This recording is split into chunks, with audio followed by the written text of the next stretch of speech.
Halo, hidup tanpa riba itu bisa nggak ya? Mungkin itu yang ada di pikiran teman-teman sekalian. Mungkin itu yang ada di pikiran rekan-rekan saudara-saudaraku yang saat ini masih meraba-raba. Apa benar bisa kita hidup tapi nggak pakai riba? Kita nggak kredit apapun. Itu adalah pertanyaan yang sama pada saat saya sebelum memutuskan untuk hijrah, saya nggak mau pakai riba gitu, karena ini banyak sekali masukan-masukan yang seringkali mengganjal di hati kita ya. Sekalian aja kalau nggak pakai riba, sekalian aja jangan transfer lewat rekening, sekalian aja ada yang nyinyir banget ya, sekalian aja uangnya dibawa pakai onta, sekalian apa segala macam. Saudara, coba pikirkan sekali lagi ya, sebelum Anda mengucapkan sesuatu, pikirkan sekali lagi. Jika Anda muslim, pikirkan sekali lagi. Apakah Anda menyerah begitu saja pada saat Anda memutuskan, oke, saya nggak mau kredit rumah, oke, saya nggak mau kredit mobil, oke, saya nggak mau pakai asuransi, oke, saya nggak mau pinjam bank untuk usaha, saya nggak mau itu semua. Terus pertanyaannya, saya pakai uangnya siapa?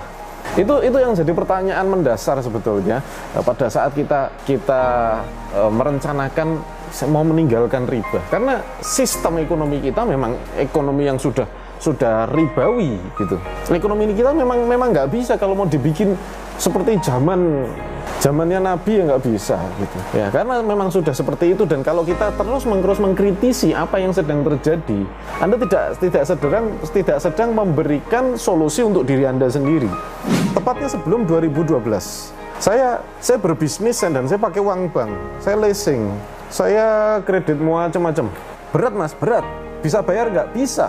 Saya bisa bayar angsurannya gitu, saya bisa bayar angsurannya gitu.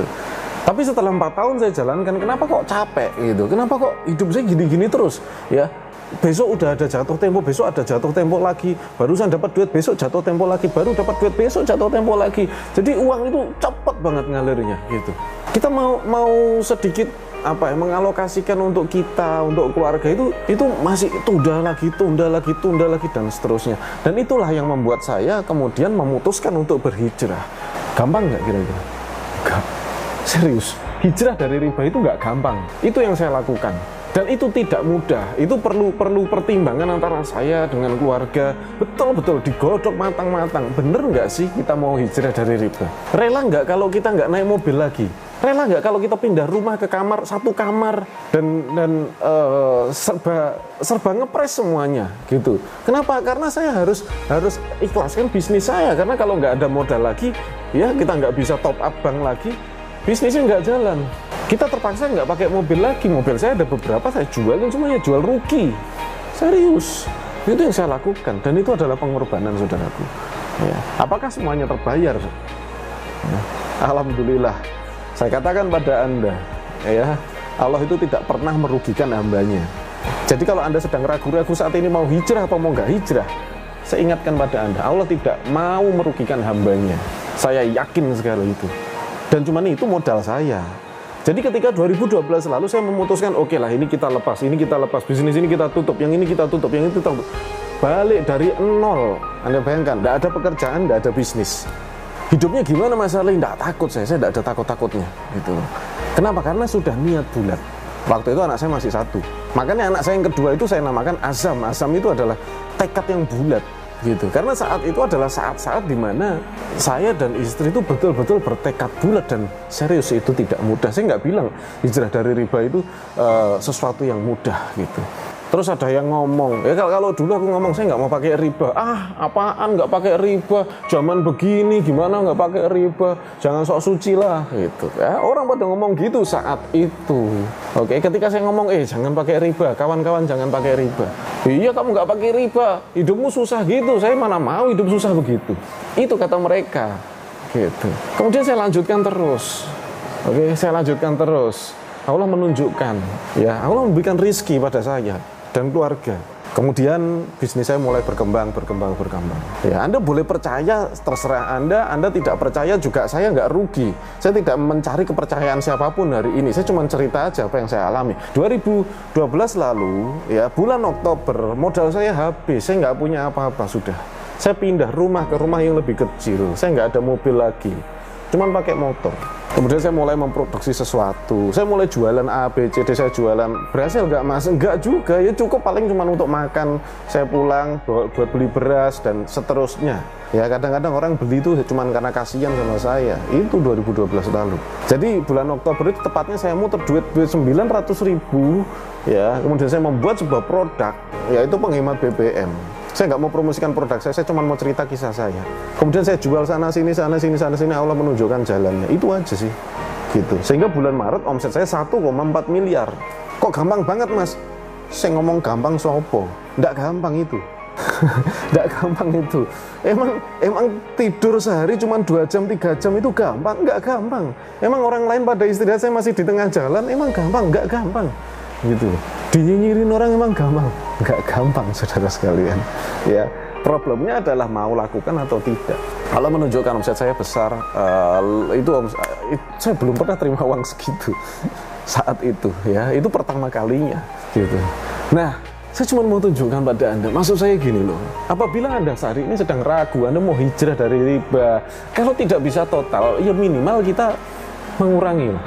Minimal ada niatan untuk mengurangi. Minimal kita oke lah, saya nggak kredit motor lagi lah. Apa yang Anda bisa lakukan? Fokus ke itu aja. Jadi pada saat ada video semacam ini, fokuslah apa yang bisa Anda lakukan. Kalau ada orang mau komentari saya, Anda boleh komentari. Anda orang mau nyinyirin saya, Anda boleh nyinyir sama saya. It's okay. Ya, nggak ada masalah.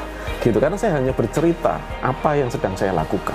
Ketika saya bicara tentang rumah tanpa KPR, ini orang wah macam-macam, itu kan perhitungannya begini, itu kan begini. Up to you, terserah Anda. Oke. Saya nggak peduli akan hal itu. Yang paling penting adalah hari ini ya alhamdulillah Allah memberikan saya rezeki yang cukup untuk saya, bahkan lebih untuk bayar karyawan, juga lebih untuk semuanya, lebih. Alhamdulillah, saya bersyukur akan hal itu. Ya. Dan gak cuma lebih, setiap tahun, alhamdulillah ya, setiap tahun minimal satu properti saya beli cash, tunai, gitu. Alhamdulillah. Apakah saya hebat? Enggak. Saya cuma mau menunjukkan Anda bahwa buah dari hijrah dari riba itu ada buahnya. Hijrah dari riba itu ada buahnya. Memang nanamnya nggak gampang. Nanamnya itu penuh, kita harus tahan, tutup telinga gini dari saudara, dari teman, dari lingkungan, dari sosial media. Anda harus tutup telinga ini.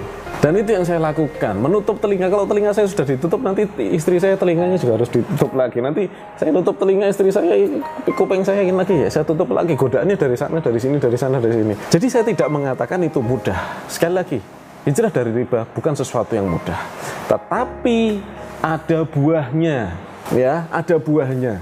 Nah, sekarang pilihan Anda. Pada saat ada informasi ini begini caranya saya membeli properti secara cash, gambarannya seperti ini, analogi saya seperti ini dari apa yang saya praktekkan dan seterusnya. Semuanya saya cantum di channel ini, ada ratusan video yang Anda bisa pelajari satu persatu. Anda ikuti saja dan oke. Mas Arli apa nggak tahan tuh kalau dinyinyiri? Nyinyir itu ya silahkan saja gitu ya, tapi pakai dasar. Jadi kalau Anda mau nyinyir pakai dasar, jangan pakai nama palsu ya, pakailah dasar. Kalau bisa Anda pakai video semacam ini, Mas Arli kamu salah, gini gitu dong. Ya, itu yang saya harapkan. Kenapa nggak ada satupun netizen yang nyinyir itu pakai video, Mas Arli salah kamu gini loh, harusnya tuh kamu begini, harusnya tuh kamu begini, harusnya kamu gitu. Nanti kita lihat gitu loh. Anda siapa namanya, terus pakai video gitu. Jadi kan kita bisa diskusi. Kalau Anda berani nampakkan wajah gini, berarti kan Anda berniat untuk diskusi. Kalau memang Anda punya dasar sebuah kebenaran gitu. Mungkin ada yang salah dari perkataan saya, dari perhitungan saya. Pakailah dasar. Kenapa? Supaya netizen yang lain bisa belajar juga. Sehingga tidak cuma nyinyir di komentar, dan Anda bisa punya satu pembelajaran. Nah, sekarang bagaimana sih teman-teman ini supaya bisa hijrah dari riba dan kemudian bisa menjalaninya dengan baik? Sebetulnya nggak ada sesuatu yang hebat dari saya sekeluarga, itu nggak ada. Bekalnya cuma satu, modalnya cuma satu. Ya, Anda mau tahu ya, modal saya cuma satu, yaitu sebuah kalimat, Inna lillahi wa inna ilaihi rojiun. Itu modalnya. Bahwa semuanya berasal dari Allah dan akan kembali kepadanya. Simple gitu loh. Simple. Bekalnya cuma itu. Jadi kalau waduh, nanti kalau nggak bisa beli rumah gimana ya kalau nggak kredit? Innalillahi wa inna ilaihi rajiun. Punya rumah nggak punya rumah sama aja. Mati juga nanti. Gitu loh. Orang punya rumah mati, orang nggak punya rumah mati. Gitu. Rumahnya nggak dibawa. Orang yang punya mobil mati, nggak punya mobil juga mati. Lah terus kenapa kok Mas Arli terus-menerus bekerja keras untuk dapatkan harta? Ya itu namanya ikhtiar, gitu loh. Jadi kita ikhtiar saja sebaik mungkin, sebisa mungkin. Apa yang kita punya, apa yang kita bisa, kita manfaatkan dengan niatan ibadah. Simple banget gitu loh. Ya, perkara Allah itu mau memberikan sesuatu yang bagus, sesuatu yang tidak bagus, itu bukan hak kita untuk menentukan. Manusia wajib berusaha, Tuhan yang menentukan. Ya, bukan Anda sudah menentukan sesuatu terus siapa yang suruh berusaha? Gitu ya. Ini adalah sebuah omong-omong saja. Ini sebuah perkataan yang mungkin saya belum menulis sebuah materi yang runtut, tetapi bisa dijadikan bahan untuk berpikir, untuk merenung hari ini. Dan intinya ada di akhir ini, yaitu doa. Doa saya untuk Anda. Semoga Allah Subhanahu wa Ta'ala memberikan Anda rizki yang berkah, rizki yang melimpah, dan rizki yang bermanfaat. Wassalamualaikum warahmatullahi wabarakatuh.